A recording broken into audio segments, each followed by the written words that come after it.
Does this happen to you? During the day, you're just trying to run the best MSP you can, and of course, hopefully find some new clients. But come the evening, you're trying to chill out, and then all of a sudden your brain goes into overdrive. Did I send that proposal? Did I do that thing that I promised a client? Or did I forget it?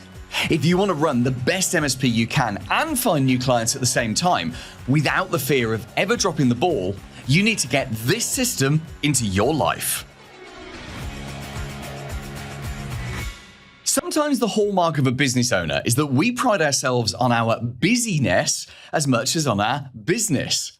Most of the MSP owners that I've met are very high-performing individuals, and I think this is why we get frustrated with our staff and other mere mortals who can't do what we do at the pace that we do it.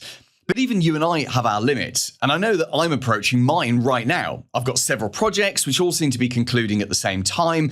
Home life's getting really busier. My child is doing loads of stuff that needs transport and organising and thinking, and I am about to take an impending vacation, a short break, which is kind of clashing with a project deadline, and it's all adding pressure.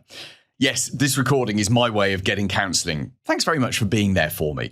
But actually, no matter how busy I get, I rarely drop a ball, which is a very dangerous thing to claim in public, and I certainly don't get everything done when I say I will. But I am able to make conscious decisions about what needs to be done now and what can be safely postponed. Because I've used a simple but powerful productivity system for years and years and years, and it helps me to prioritize what's most important, which means what's going to get me closer to my life goals. I've distilled it down to 6 key things, and the first is to set very clear goals and review them every single day. Literally, one of the first things I do every day is to read my goals book. Even at the weekend, I do this. And if you don't have written goals, which are constantly top of your mind, you kind of can't be more productive, because true productivity is about doing less, not more, which means prioritizing more. You've got to know what you've got to do to get you to the place you want to go. So my goals book contains my vision board. It's a series of pictures representing the things that I want in my life in the near future. So there's a picture of the house that I'm going to own next, a picture of the car that'll sit on the gravel driveway of the house. There's a picture of the villa, somewhere hot, probably Portugal, where I'll be enjoying 10 weeks of the school holidays. All of that kind of stuff is on there. And then on the next page of the book is a summary of my key goals for the year, each containing 3 bullet points on my strategy to achieve those goals. And I tweak these as we go throughout the year. But achieving each of these business goals gets me so much closer to my life goals. So for example, to have that villa in Portugal, I'm going to need both cash and time. I need cash to pay for it, and I need time to enjoy it. So I have to make sure with my business goals and my business strategy, I'm not too tied up. It generates plenty of cash for me, but also frees me up to enjoy that time in Portugal. Does that make sense? And then the final page is a tracker for my daily KPIs, my key performance indicators, things like sleep and exercise, stuff like that. Number 2, use software. Personally, I'm an enormous fan of something called Todoist. I love the way that it drags and drops. I love the way that it syncs instantly between your phone and your laptop. And I like the way it works exactly the same way across every single device. In fact, I use Todoist more than almost any other software. In fact, apparently over the years, I just checked, I've already completed more than 71,000 tasks in Todoist. Woo! But it doesn't really matter what software you use, so long as you rely upon it heavily. Great software makes it 1,000 times easier to be more productive while doing less. Number 3, get everything out of your head. The most critical part of my productivity system is to leave nothing in your head, ever. A task or idea that exists only in your head is too easily lost. Or worse, it takes up so much thinking space that it stops you from moving on to the next idea.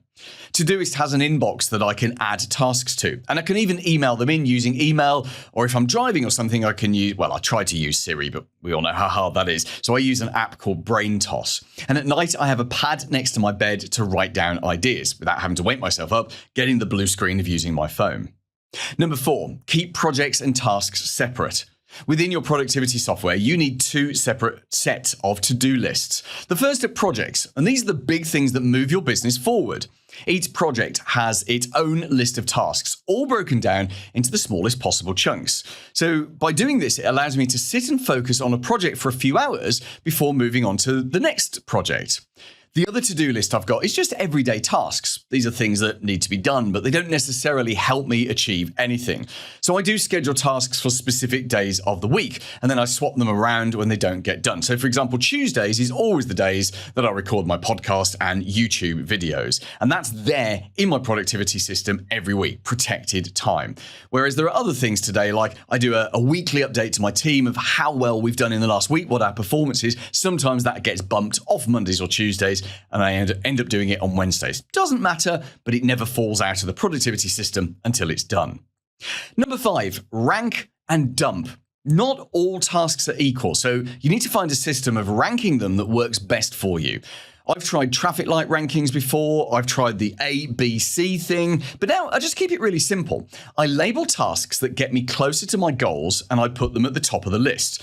And critically, I also identify tasks every day that are so unimportant that it doesn't really matter whether or not I ever do them. These are tasks that, actually, if I think about it, I was never going to do them anyway. But because they came out of my head, and remember I said earlier, you have to write them down, if it doesn't feel right to delete them because you had that thought, I just kind of file them away somewhere safe. I actually call this place the black hole. Now, I can't see the tasks in there, and it doesn't really matter because I was never going to do them anyway. But I don't feel stressed by the fact that I've moved the task somewhere rather than deleted it. I've got it out of my head. I've decided I didn't want to do it, and I've put it in a folder somewhere where I'll never look at it. But it's there if I wanted to. My brain likes that. Then finally, number 6. Plan tomorrow at the end of each day. And this is the final work job of each day for me. I move any project items or tasks that are left over from today. I read tomorrow's project and task list, and I rearrange items to reflect the ever-changing priorities. We all should do this every single day. You have to look at your calendar to estimate how much time you've got tomorrow for GTD, which is getting things done. And if you need to move some tasks to a different day so that your list tomorrow is grounded in reality, then do that. Once you've done that, you can shout hooray and go and watch the latest episode of Daredevil or whatever you're watching right now on Netflix or Disney+. Tell me, how good is your system for productivity in your MSP? Paul Green's MSP Marketing Edge.